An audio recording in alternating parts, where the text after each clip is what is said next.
2 bulan. Itulah tempoh yang diperlukan oleh seorang warga Amas di Bandar Seri Alam Johor untuk menyiapkan hiasan jalur gemilang di kediamannya setiap kali menjelang Hari Kebangsaan. Kegigihan itu bukan sesuatu yang baharu, malah sudah menjadi tradisi selama hampir 3 dekad dengan jalur gemilang turut menghiasi 2 kenderaannya setiap kali sambutan kemerdekaan tiba.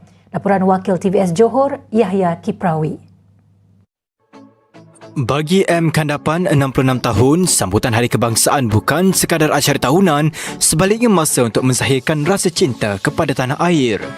Menurutnya, sejak 27 tahun lalu, kediamannya akan berubah wajah setiap kali bulan kemerdekaan menjelma, dipenuhi jalur gemilang pelbagai saiz. Katanya tradisi itu kini diteruskan dengan lebih meriah apabila kira-kira 3,000 jalur gemilang digunakan tahun ini untuk menghiasi kediaman serta 2 kenderaannya sempena sambutan Hari Kebangsaan ke-69. Saya sebagai anak orang Malaysia, saya jiwa merdeka.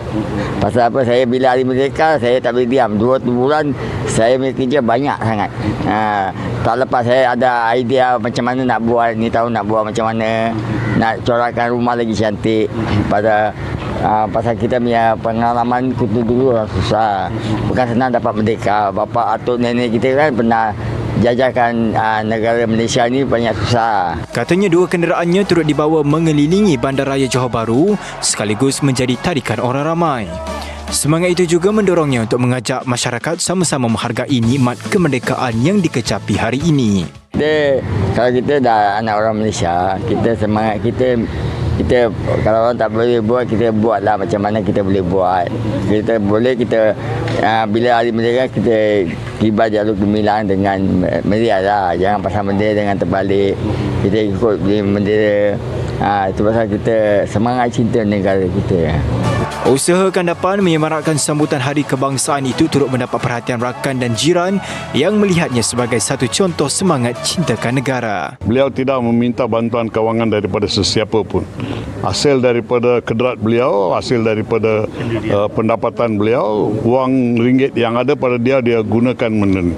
Kita betul-betul rasa susah nak dapat seorang ikon yang patriotik macam ini. Keluarga dia membantu beliau, okey? Bukan dari segi kewangan, tapi dari kudrat tenaga.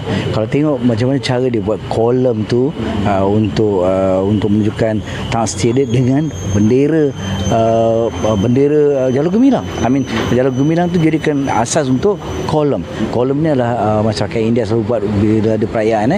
Jadi ini perayaan juga adalah perayaan peringkat nasional. Bagi Kandapan, sehelai jalur gemilang mungkin kelihatan kecil, namun apabila dikibarkan bersama, ia menjadi lambang perpaduan dan cinta kepada tanah air.